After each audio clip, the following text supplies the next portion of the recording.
If you could be seated. We do still have a few seats down here in front in the middle. So as people come in, if we get to a point where people start to stand, we do have a overflow room across the hall, room 192. So I hope I had that right. Yeah, room 192. Okay?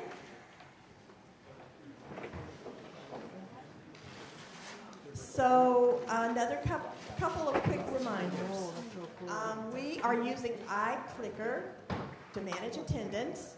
So please, you can go to, if you're not registered with iClicker, you can go to www.iclicker.com/students. Or if you are already registered with iClicker, you do need to add the GreenTalk as a class. You could actually put Barbara Murphy Wesley in, if you're doing a search, and that way the class name should come up. It's the one that's for 100W Spring 19. You'll see it there. So, anyway, I want to go ahead and get us started with our wonderful guest speaker here. Opening the Green Talks is Kristen Wonder, and she describes herself as a dedicated sustainability professional striving to create meaningful change with long-term sustainable solutions. She's a San Jose, the San Jose State University campus sustainability coordinator. Okay, and she is an SJSU alum with a bachelor's degree in environmental studies. Okay, let's give her a warm welcome.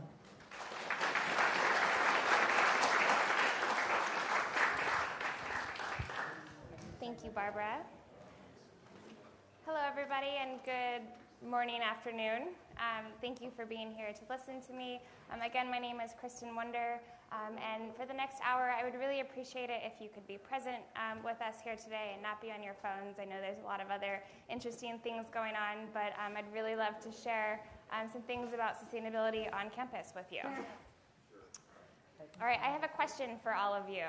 Can you raise your hand if you have ever wanted to change the world in some way? Good, quite a few of you.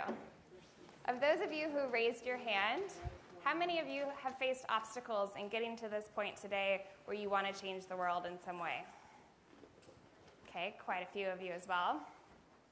So I too want to change the world in a crazy big way, and I've faced quite a few obstacles getting to this point where I'm the campus sustainability coordinator trying to make meaningful change with sustainability and also with food insecurity that I work with here on campus. So today, over the next hour, I'd really like to share with you a personal story about me and my background, sustainability on campus, what it currently looks like today, and then we'll dive into hopefully a lengthy question and answer period. So if you have any questions, please write them down and ask them at the end. I'm happy to answer any questions you have or look them up later and send them to you. All right. So I turned 29 in 2 weeks, and when I was born, my mom was also 29 at the time. She was diagnosed with an inoperable brain tumor when she was pregnant with me, and the only options that she was given 29 years ago were chemotherapy and radiation in order for both of us to survive. At the time, nobody had done that and had a successful birth. And so I was quite the experiment, and when I came out, as you can see, I have no serious medical issues, and I'm doing quite well for 29 health-wise. Unfortunately, my mom passed away when I was 1, so she passed away when she was 29, so turning 29 is quite a big deal for me, and I'm very excited to be at this point in my life because of that. So when she passed away, my dad remarried about a year later. That woman adopted me. They divorced a few years later, and then I lived with my dad until I was 11, almost 12, when he passed away from a heart attack. I went back to live with my adopted mom and her new husband. They divorced shortly afterwards, and I bounced back and forth between both of their houses until my stepdad kicked me out when I turned 18. I was still in high school when I was kicked out of my stepdad's house, So I lived with friends for the remainder of high school, and then ended up going to Chico, California, which is about 3 hours north of here, to hopefully go to school and work. It was a lot more affordable than the Bay Area where I was from. And I started going to community college. I dropped out 3 times. By that third time that I dropped out, this was my GPA, which was a 1.79. Not super proud to show this, but that's what it is. I was working 3 jobs. I was cleaning houses. I was working at a restaurant. Working at a restaurant mainly because I became friends with all the cooks and they fed me. So I worked in a restaurant 6 days a week, which is where I got most of my food. So I was cleaning houses, working in a restaurant, and nannying. At the time, I really just couldn't make ends meet. I wasn't able to do well in school, as you can see, so I kept dropping out. I ended up re-enrolling when I found out that there was a food pantry at my school. And I'll mention some food insecurity stuff at the end, but that's why I'm really passionate about alleviating food insecurity on our campus, because having a food pantry was something that really helped me to make ends meet, being able to get food resources, especially towards the end of the month when I was really struggling to make my bills. I ended up graduating from community college with my associate's degree and a certificate in peace and global studies. Something that I was really passionate about was how to look at the world through a lens of peace and peace psychology. I just got yoga teacher certified, so that was another huge accomplishment for me because yoga was something that was introduced to me about 8 years ago. And just the study of mindfulness and yoga philosophy really helped to heal a lot of the trauma that I had gone through as a child. So I came here to San Jose State University to finish up my degree, and in my Peace and Global Studies program, had taken a class called Our Sustainable Future. And it was one of the first times that I was introduced to a lot of the sustainability concepts and what was going on with the world. And I immediately felt this overwhelming sense of, this is what I want to do with my life. I want to try to make the world a better place, and I want to study this so that I can learn how I can apply this to my career. So I came to San Jose State. I studied environmental studies with a minor in communication studies because I really wanted to learn how to communicate everything that I was learning in a way that the average person would understand. So when I graduated in 2015, I was an intern for the dining services on campus, which at the time was Spartan Shops.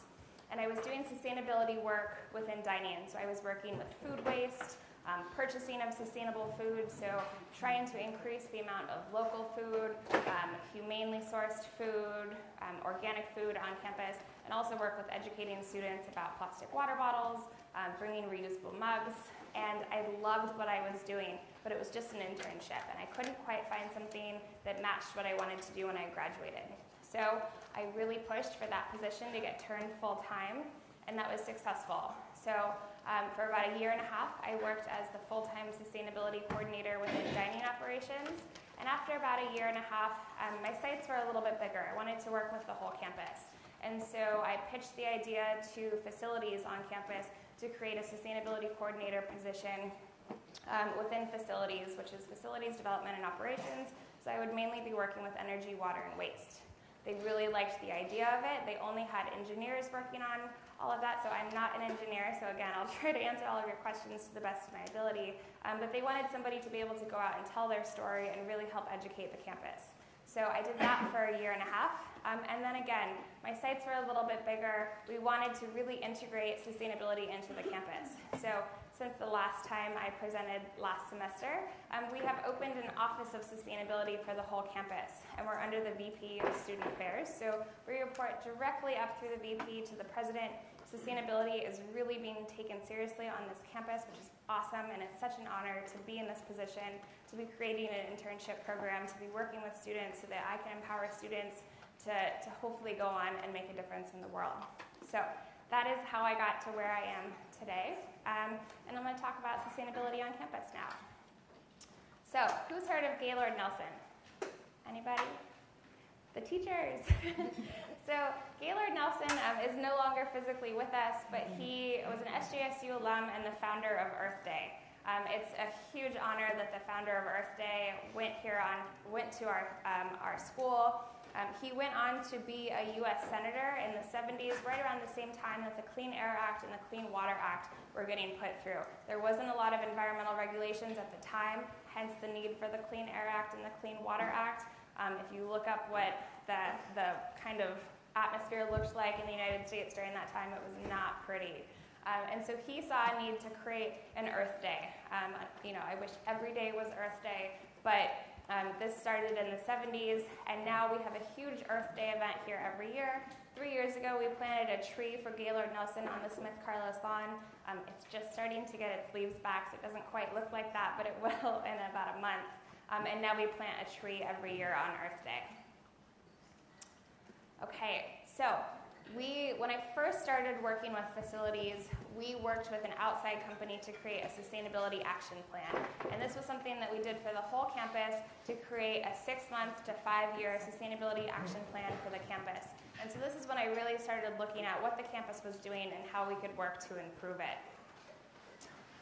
Through that sustainability action plan and all the outside companies that we were working with, I partnered up with PG&E to do a Step Up and Power Down campaign.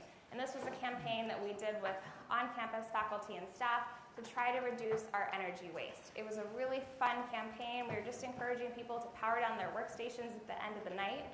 It was a 4-week-long campaign, and it was incredibly successful. We saw a 60% change in positive behavior and saved 6% on our energy bill, just from people powering down their workstations at the end of the night. PG&E awarded me as their energy champion and asked if they could put me on the light rail. I assumed that meant an 8.5 by 11 inside the light rail, and then I saw this going by me on the freeway.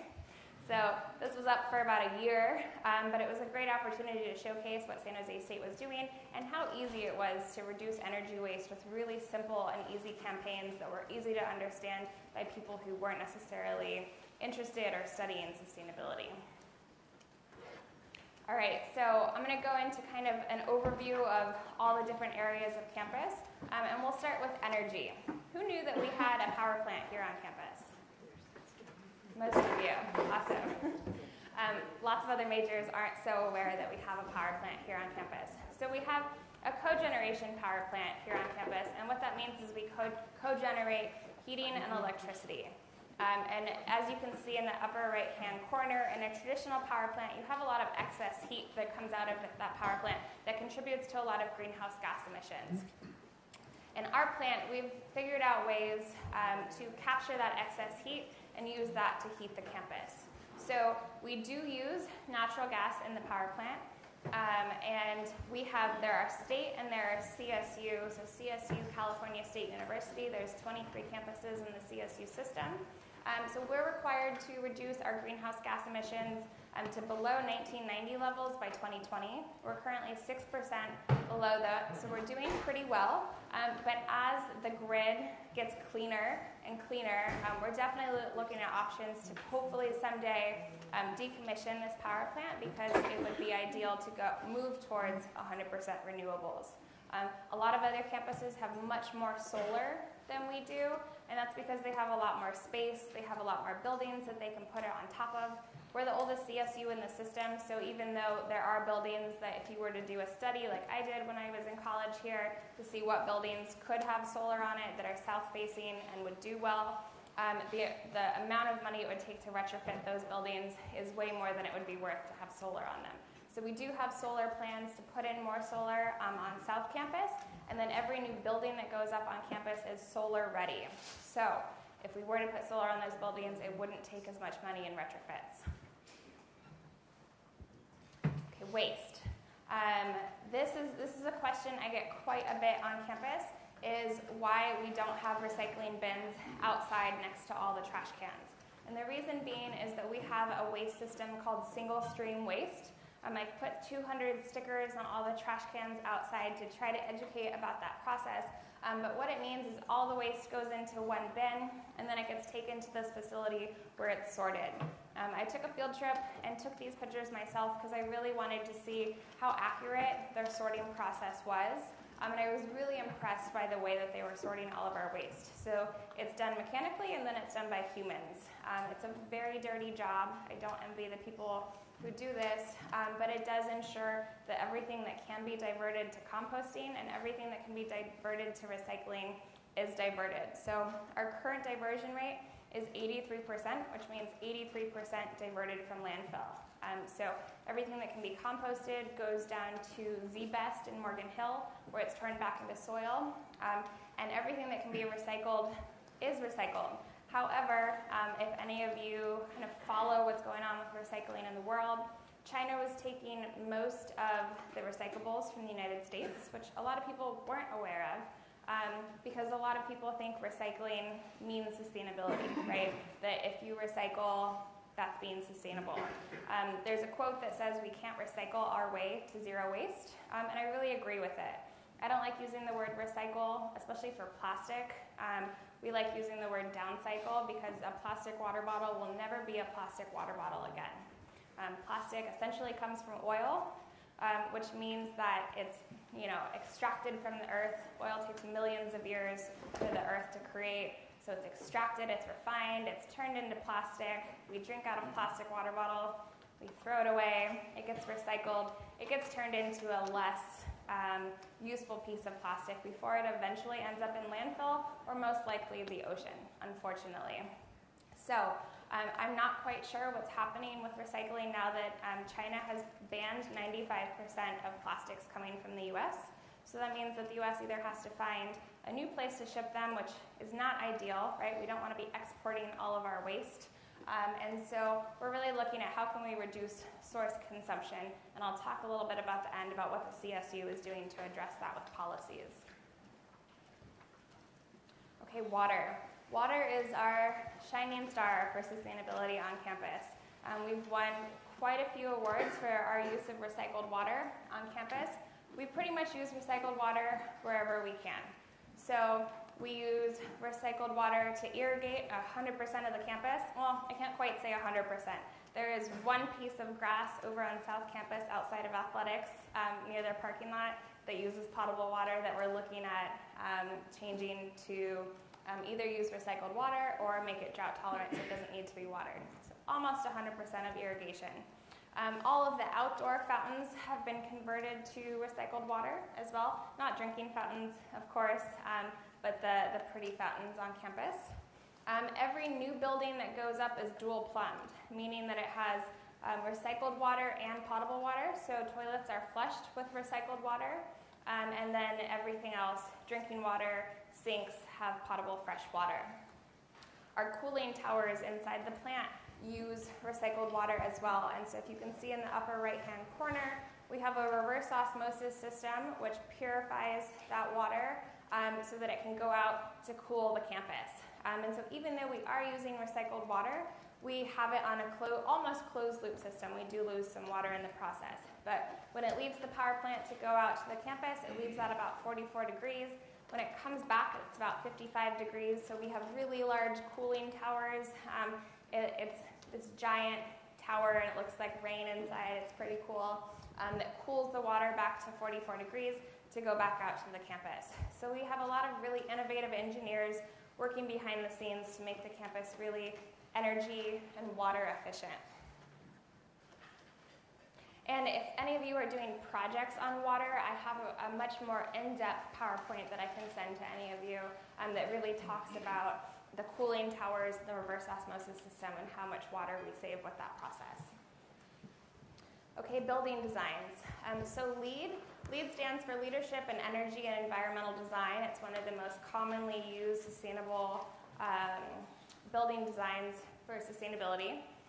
So every new building going forward should be LEED Gold, which is a really good certification. We have a lot of LEED Silver, either certified or LEED equivalent. And LEED equivalent is not ideal, but because we are a state-funded campus, getting the certification is quite expensive. So if we have a LEED equivalent building, that means that we build it to LEED equivalent, at least LEED Silver, but it's just not certified. So the library is certified, the student union is certified, CV2 is equivalent, which is the dorms. Spartan Complex is a net zero building with solar panels. The Student Wellness Center does really, really well for water. It has a cool roof. Does anyone know what a cool roof is? Nope. So a cool roof means that it essentially has a white roof. And if any of you are familiar with heat island effect in cities, when you have a lot of black roofs and a lot of buildings with not a lot of greenery, it contributes to just excess heat in that area. And so by painting the roof white, if cities did this all over, it would be wonderful, especially New York City. But if you paint it white, then you're going to reflect the sun. So not only does that reduce heat island effect around those buildings, but it also reduces the heating and cooling for that building because it's not absorbing as much heat. So Hugh Gillis Hall, right next to the library, had a lot of construction around it recently. That's because we were turning that roof into a cool roof as well. And then future LEED buildings. So Student Recreation and Aquatic Center should be LEED Gold, which is great. And that is also going to be a solar ready. So hopefully we'll get some funding to be able to put solar panels on SRAC. And then ISB, the new science building, unfortunately won't have solar panels on it because of the amount of fume hoods that are going on for all the science classes that are going on in there. But it will be a LEED Gold building as well. Okay, transportation. Most of you are probably aware because you get this in orientation, but we have really good incentives for transportation here on campus. So we have a Clipper card that's available to almost all students for a $3 fee, which allows you to ride light rail and buses for free. Parking can be quite a nightmare even for faculty and staff on campus. Light rail parking is free, so even if you don't live near a light rail, but you drove to a light rail, parked and took light rail to campus, it's a lot more you're reducing your greenhouse gas emissions by driving less, but it's a lot more easier for you as a student. About 51% of our students come via alternative transportation, which is a great statistic for us to have. And then we also have a lot of bicycle enclosures. There's the bike share. I don't put the scooters on here because they're quite a nightmare for the staff on campus, although they do look really fun.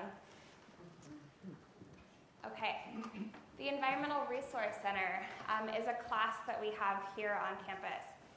It's an institutionalized class. It's been around since the 70s, and it's really our sustainability club on campus. And so it's a way for you to get credit. You can take 1, 2, or 3 credits as a part of this class, and you get to work on projects like Take Back the Tap, which really aims to educate about plastic water bottles and tap water.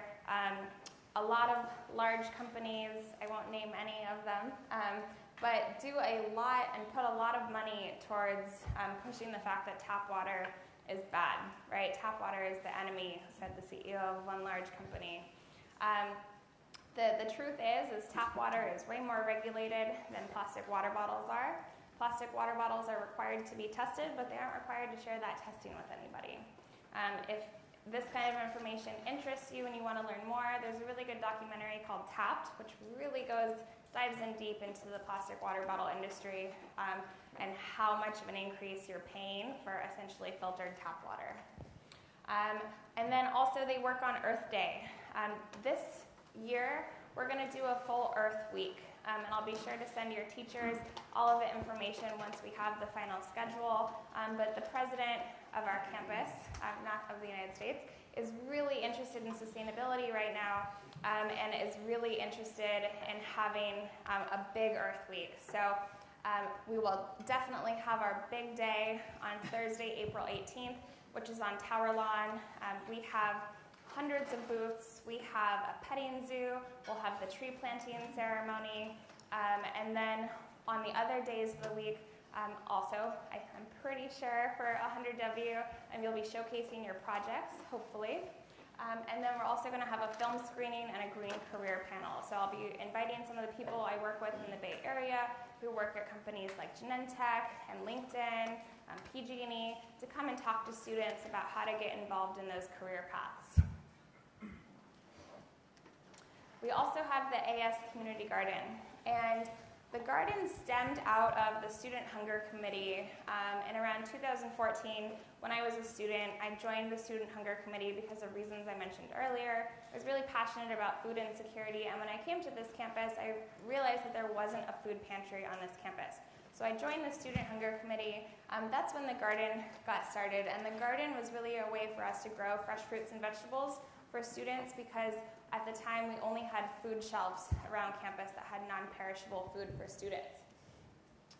Since then, the garden has really, really grown, pun intended, has really grown into a beautiful community space. It's right across the street from campus between 8th and 9th Street and on San Salvador. It's on a 1/4-acre plot of land, and it grows fruits and vegetables year-round for students. If you go volunteer, you can take fruits and vegetables home.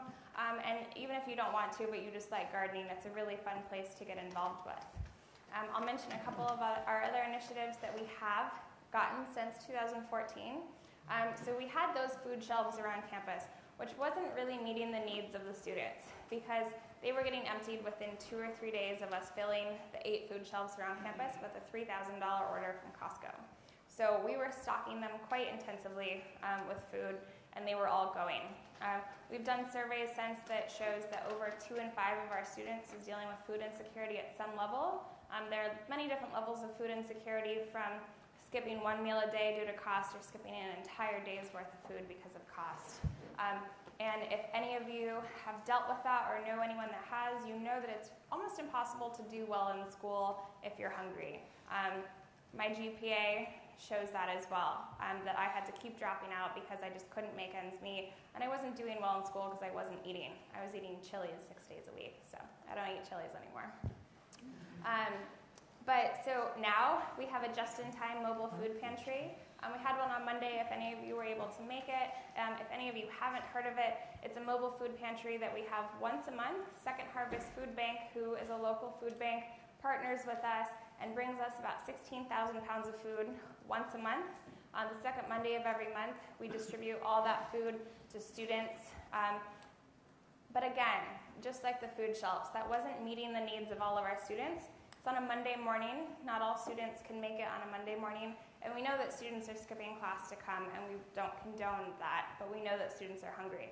And so my goal and many other people's goals was to push for a permanent food pantry. So when I became full-time on campus, I became the co-chair of the Student Hunger Committee because my ultimate goal was to have a food pantry on campus for our students. So I'm so excited to say that next month, in March, we'll be opening our food pantry for students. It'll be in the Student Union right across the way. It's the old faculty and staff dining room. I'm sorry, faculty and staff. But it was really the best place for us to put our food pantry on campus. It'll be open 20 hours a week, 5 days a week, and it'll be much easier for students to access the pantry when they need it. You can come once a week. We will also have refrigeration and shelving, so we'll be able to give out non-perishables as well as perishables like fruit and chicken and eggs and milk, and we'll also have toiletries in there, as well as computers to help get students connected to other resources. CalFresh is a great resource that used to be called food stamps, but if you qualify, you can get up to $190 a month in food that you can use at grocery stores and at farmers markets. And so ultimately, we really want our students to be successful. We want you to graduate and not be hungry while you're going through it. Homelessness is a whole other issue that we really don't have the answers to. It's a societal issue and a big Bay Area issue, but food is something that we really do have the means to get to students, and that's why we work so hard to get these resources out to you. Okay, academics. So there's quite a bit going on in the academic world. It's a lot different from the world I live in, which is a staff member on campus. But with our new Office of Sustainability, which has 2 staff members, so myself and then my counterpart, who is our engineer energy analyst, we were also able to get faculty release time for a faculty member to be working on integrating sustainability into academics, which is really exciting, again, because it's not the world that I live in, so she's really able to work with the Academic Senate. She'll report to the provost for that percentage of her position, and so she was able to, for our Earth Week, create a teach-in. So we have over 55 faculty signed up to include in their green sheets Earth Week so that their students will be doing some kind of activity, going to one of our events, doing a write-up to really get involved with sustainability. We also have 50% of the faculty on campus who are currently conducting research on sustainability, which is awesome. 50% of campus departments contain at least one faculty or staff member engaged in sustainability research, and then 7% of the courses offered on campus have a sustainability component.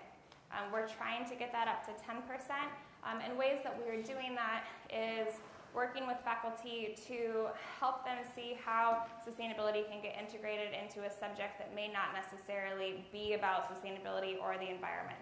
An example is we've worked with a business teacher who, in all the spreadsheets that she has students working on, instead of doing numbers based on whatever else she was doing in the past, is now doing it on greenhouse gas emission reductions. So she's figured out a way to bring in sustainability and climate change into a business class, which normally wouldn't have had it integrated. So there are ways that the faculty can be educating about this, because it really is an issue that we all need to be paying attention to, regardless of political lines, regardless of what we're studying.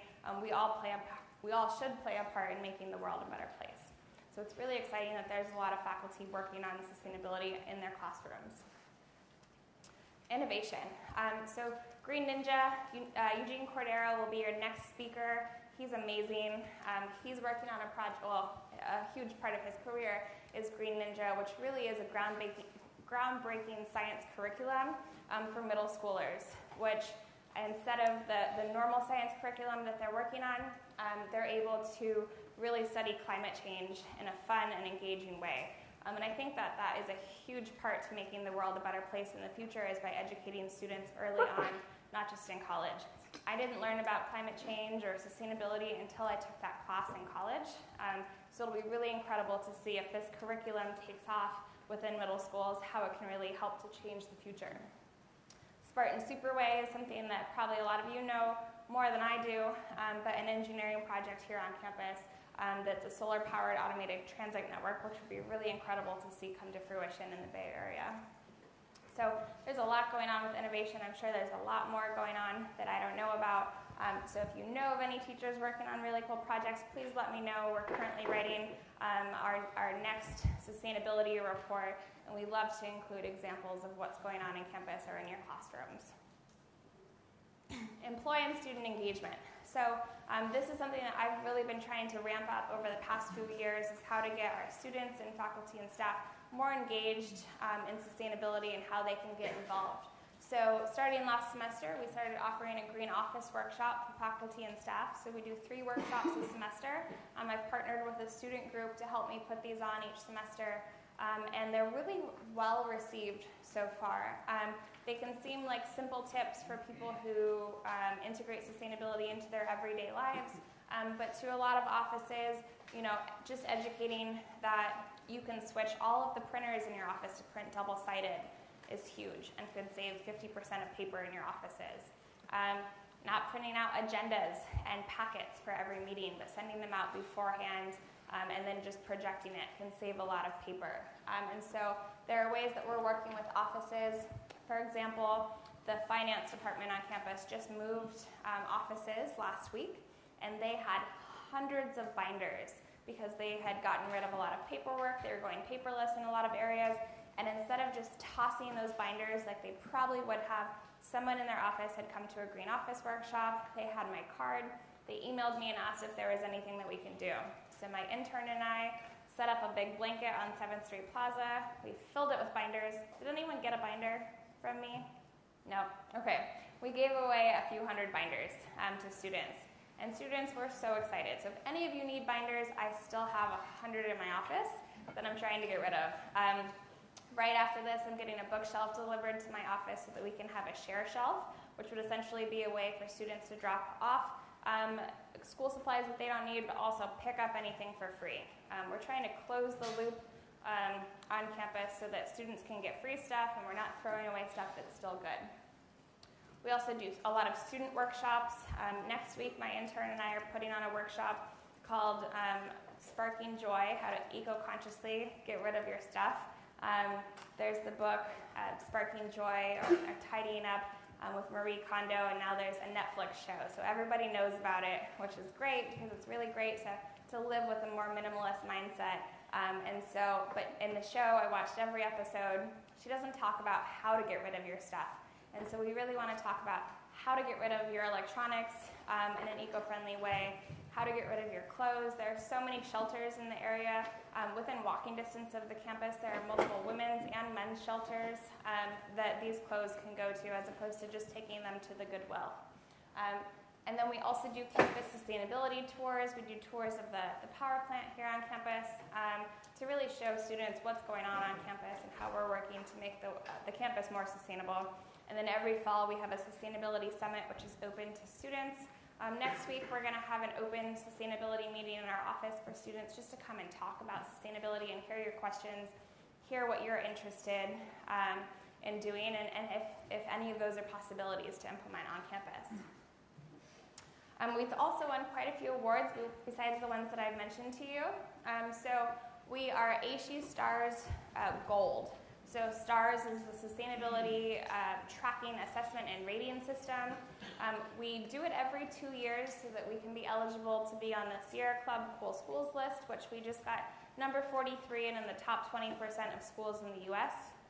And then also the Princeton Review Guide to Green Colleges, we've been on the list for the past few years.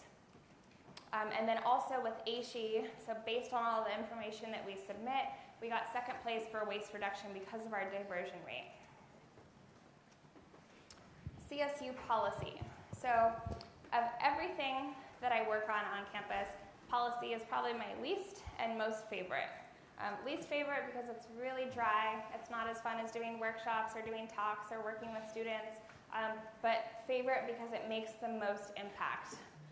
So just this past December, 2 months ago, we passed the CSU plastics policy, which is huge. It actually didn't come from the sustainability group within the CSU. It came from the procurement group, which was really cool to see them push something so big up through the Board of Trustees and go out to all the campuses. So this policy says that each CSU, so all 23 CSUs, will ban plastic water bottles by 2023 or upon contract renewal.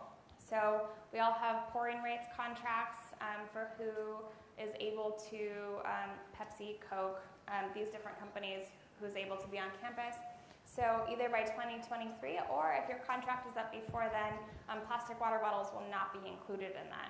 So that's going to take a lot of work on the dining side, but also a lot on the sustainability side to really educate so that students aren't just grabbing a soda because water is not available, but that you can bring your own reusables. We're going to be having refill stations put in a lot more areas around campus, and hopefully working with departments to be giving out a lot more reusable water bottles. The policy also bans plastic straws, plastic bags, and styrofoam. So I'll be working with procurement over the next few months, which procurement does purchasing for all of campus, to really look at our supply chain, what departments are, what they're purchasing, and also what the shipping materials that are coming in those packages that we're getting to campus. We have a lot of purchasing power, and so if we put together a letter template that goes out to companies saying that we're banning styrofoam on our campus, and saying, hey, you ship X, Y, and Z in styrofoam, is it possible that you could replace it with something else and offer alternatives? There are a lot of sustainable packaging materials that people can be using, and there's a lot of innovation to be had about how to ship more sustainably, especially with Amazon and Amazon Prime. We're definitely living in a culture where we expect things right away, and how can we do that in a sustainable way? And lastly, the part of that policy is really an emphasis on reusables first, then locally compostable. And locally compostable is really important because some composting facilities don't accept all kinds of compostables. So how can we work with our waste companies to really make sure that the compostable materials we have on campus, for example, the compostable cutlery or cups we have on campus, are able to be composted in those facilities and then recyclable last. So again, really trying to clean up the supply chain from all of our campuses. We're also currently working on a new CSU sustainability policy. The last one was passed in 2014, and it was a really good policy but had weak language. And so that doesn't allow us as sustainability coordinators or officers on our campus to really push through the policy in the way that we want to if it doesn't have strong language. So For the past 8 months, there's 23 of us who are sustainability officers on all the different campuses, have been working together to create a new sustainability policy that's a little bit stronger, that'll address greenhouse gas emissions, energy reduction, waste reduction, water savings, really all-encompassing. All right, and I want to share a video with you. Has anyone heard of Bill McKibben? No. He created 350.org, and he was definitely someone that I looked up to when I was in college, and I got to meet him last semester at the Global Action Summit in San Francisco. And he has written books. He's an author. He wrote The End of Nature, and he really emphasizes storytelling when getting climate change across to the world. And that's a big reason why I went into communications, because I wanted to become a better storyteller, because there are some people that you can tell facts and figures to about climate change and what's going on, and they just don't want to hear about it. So how can we really utilize storytelling? So he worked with 2 poets from different areas of the world to create this video, which came out last semester, and I'd like to share it with you.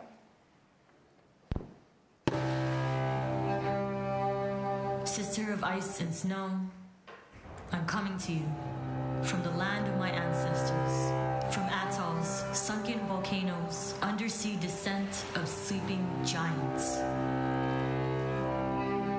Sister of ocean and sand, I welcome you to the land of my ancestors, to the land where they sacrificed their lives to make mine possible, to the land of survivors.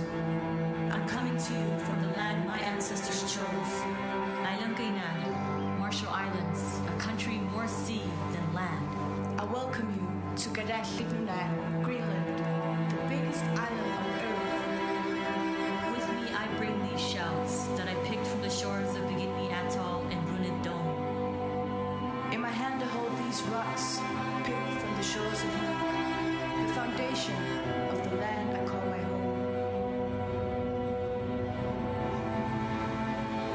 With these shells I bring with me a story of long ago. 2 sisters frozen in time on the island of Wuyai. One magically turned to stone, the other who chose that life to be rooted by her sister's side.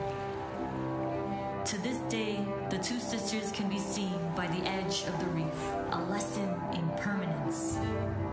With these rocks I bring a story told countless times, a story about Sister Ma'amna, mother of the sea, who lives in a cave at the bottom of the ocean. This is a story about the guardian of the sea. She sees the greed in our hearts, the disrespect in our eyes. Every whale, every stream, every iceberg are her children. When we disrespect them, she gives us what we deserve, a lesson in respect. Do we deserve the melting ice, the hungry polar bears coming to our islands, or the colossal icebergs hitting these waters with rage? From one island to another, I ask for solutions. From one island to another, I ask for your problems. let me show you the tide, coming for us faster than we'd like to admit. Let me show you airports underwater, bulldozed reefs, blasted sands, and plans to build new atolls, forcing land from an ancient rising sea, forcing us to imagine turning ourselves to stone. Can you see a glacier's grown with the weight of the world's heat? I wait for you, here on the land of my ancestors, heart heavy with a continuous thirst for solutions. As I watch this land change while the world remains silent, Sister of ice and snow, I come to you now, in grief. mourning landscapes that are always forced to change. First, through wars inflicted on us, Then through nuclear waste dumped in our waters. on our ice, And now, this. Sister of ocean and sand, I offer you these rocks, the foundation of my home. May the same unshakable foundation connect us, make us stronger than these colonizing monsters that still to this day devour our our lives, the very same beasts that now decide who should live, Who should die? Sister of ice and snow, I offer you these shells and the story of the two sisters as testament, as declaration that despite what we are told, we will not leave. We will choose stone. We will choose to be rooted to this reef forever. From these islands, we ask for solutions. from these islands, We ask, we demand that the world see beyond ACs, SUVs, their pre-packaged convenience, their oil-slick dreams. beyond the belief that tomorrow will never happen, that this is merely an inconvenient truth. Let me bring my home to yours. Let's watch as Miami, New York, Shanghai, Amsterdam, London, Rio de Janeiro, and Osaka try to breathe underwater. You think you have decades before your home fall beneath tides? We have years, we have months before you sacrifice us again, before you watch from your TV screens and computer screens to see if we will still be breathing while you do nothing. My sister, I offer you these rocks as a reminder that our lives matter more than their power. That life in all form demands the same respect we all give to money. That these issues will affect each and every one of us. None of us is immune. And that each and every one of us has to decide if we will rise.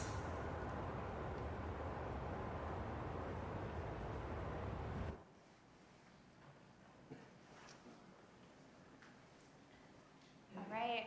So, as you can see, there's a lot of work to be done from all of us, and I hope you feel inspired by that video as I do. I know it gives me chills every time I watch it to really continue with the work that I'm doing and continue working with students like yourselves who are hopefully working on also making long-term solutions in any way that you can, because it really takes a collective effort from all of us, not just in this room, but in the world, if we are going to have a more sustainable future. So thank you so much for listening to me speak. These are our social media handles, SJSU Green Campus, if you want to follow along with what we're doing in the Office of Sustainability. And if you have any questions that you don't want to ask right now, you can feel free to email me at sustainability@sjsu.edu. Thank you.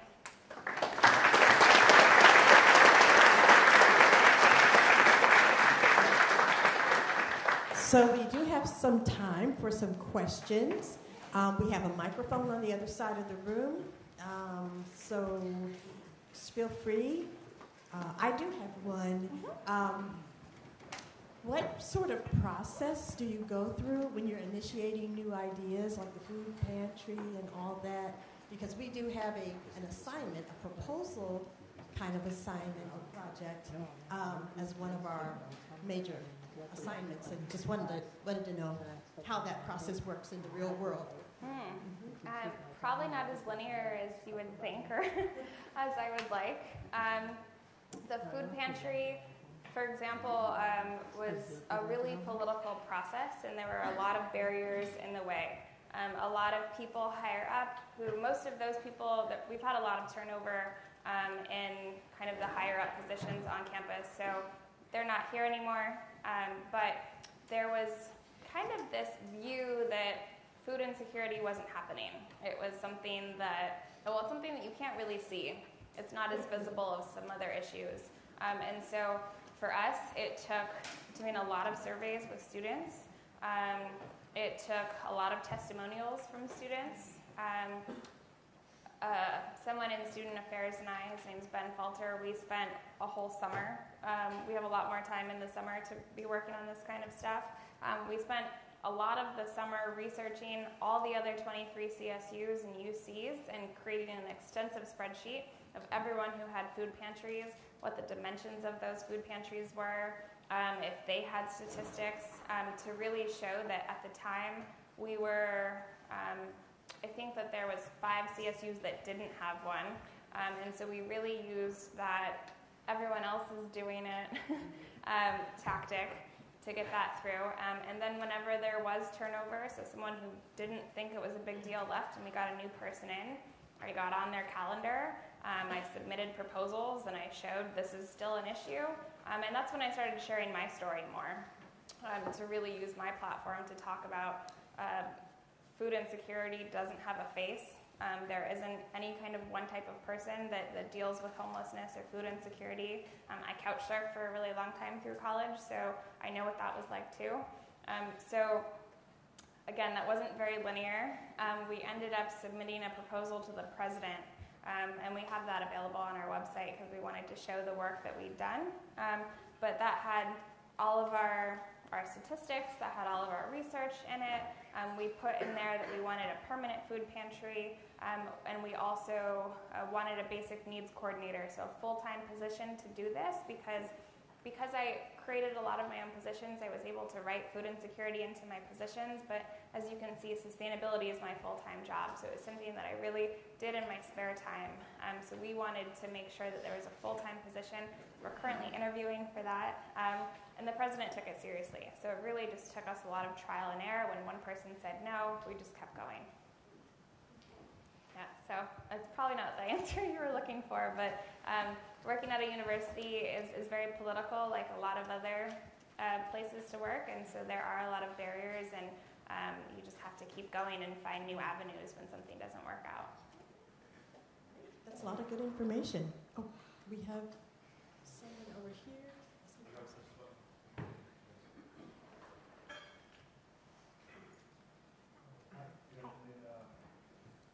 How do the students cook all these vegetables or produce? Are they offering any classes on how to cook? Because I'm pretty sure a lot of them are 18 or 19 years old. Yeah, so we do have a series of cooking classes that are offered through the Wellness Center. So in the Student Wellness Center on the first floor, we have a demo lab, which has a kitchen in it, and we have a series of cooking classes. I think there's 18 this semester. And so Barbara, I'll send you those cooking classes. They're free. There's all different types of classes, and a lot of them are geared towards the type of food that we give out. We also give out recipe cards at a lot of our just-in-times to talk about how to cook the food as well.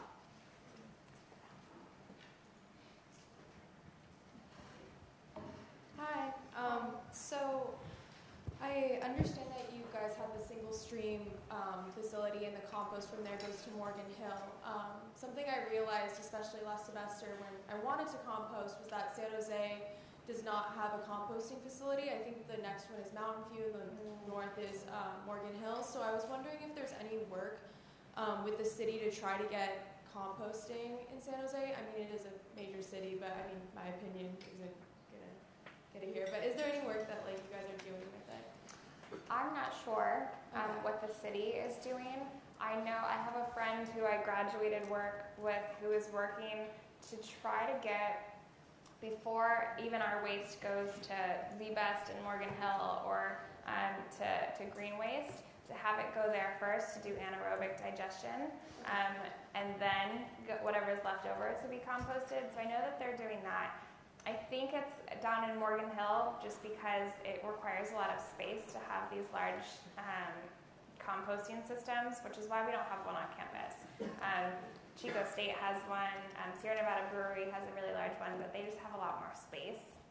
So I don't know what the city is doing, but what we're doing on a smaller scale here on campus that I forgot to mention is the garden that I mentioned has created a hole in the fence so that you can bring your own compost. So I got a compost pail for my kitchen.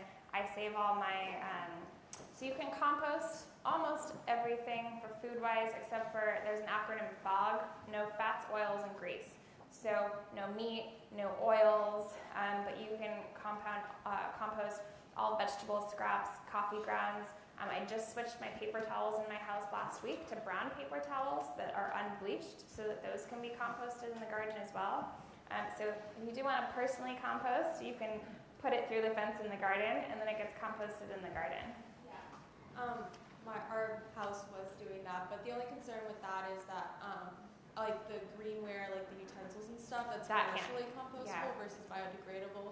And also, like, I mean, do you feel like with communication with them that there's a bit of an overwhelming feeling with the amount of compost they get? Because I've seen like 10, 15 bags on Fridays or Mondays. I just saw yesterday they put a large bin instead of just having the wheelbarrow. Okay. So I think that they're starting to get a little bit more efficient. They just got a garden manager, which they didn't have for a long time. So that should help. Hopefully the city of San Jose starts doing what San Francisco and other cities have done, where every household gets a composting bin, because that's the only way you're going to see long-term change, is really having each household be held accountable. And I also saw, I think it was Marin County, that people's compost bins and recycling bins weren't getting picked up if they weren't sorting correctly, and they'd get a note with, hey, you're doing it wrong. We're not going to take it, which I think holds a lot of accountability, and I would love to see San Jose do. Yeah. Just since we're talking about it, on campus, are we diverting food waste, like in our businesses as a commercial entity? Yeah, so food scraps from the dining commons do go to the garden. So to our garden. To our garden. And then everything else, like in the student union, we have a compactor down below, which all the food scraps go in, and that goes directly to ZBest. So yeah, all food waste.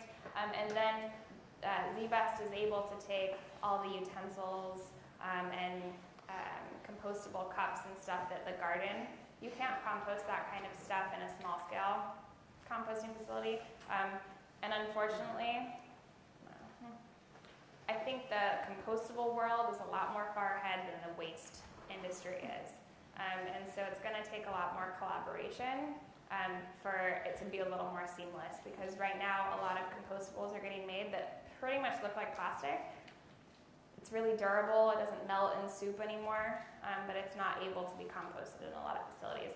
So that's why I really emphasize locally compostable, to encourage schools and companies to be working with their waste companies to make sure that the products we're purchasing can be composted. Otherwise, it just goes to landfill, and then you have to really question, should we go back to recyclables, because at least it can be recycled, as opposed to going to landfill where it will never break down.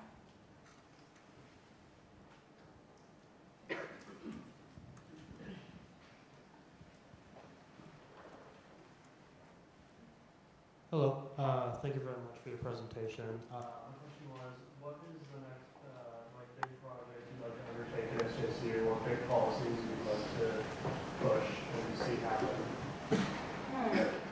Well, we just opened up our office in October, so that's huge. And really, I would like to see sustainability just more of a campus culture. See people take more interest in the waste process that we have, getting more involved in doing projects on campus. There's something that came from the CSU called Campus as a Living Lab, and it used to be a grant-funded project, but that grant funding is going away. But the idea is really wonderful of how do we use the campus as a lab for students to be able to do projects on. So, for example, a couple semesters ago, I was working with an engineering group of students who were really interested in helping me do a biodiesel program. I've been interested in biodiesel since I was like 18. I used to nanny for a guy who created biodiesel machines. And so I really wanted to work with capturing all of the excess oil and grease from campus, turn that into biodiesel right here on campus, and then have that go into the park and ride shuttles so that we're literally powering them with French fry grease. The problem with sometimes working with student groups is they graduate and then that project dies. But I'd really love to create more long-term projects with faculty members and really integrate faculty and staff. So what we're doing, on the campus, and then what is happening in the classroom, so that we can make, more long-term projects that better the campus. Because you all are still learning and studying, and of course I learn on my own, but there are so many new innovations happening. So how can we partner together to make the campus better?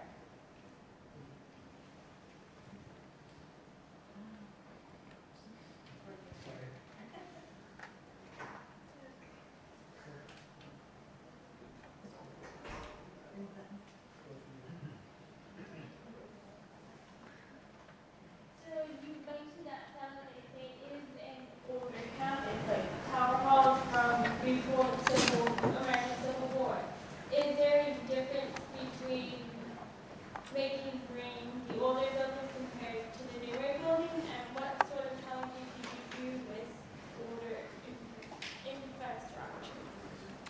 So it's a great question because we don't want to just knock down all of the old historic buildings, which is why, for example, the Associated Students' house was moved instead of demolished, even though it was a very expensive project. So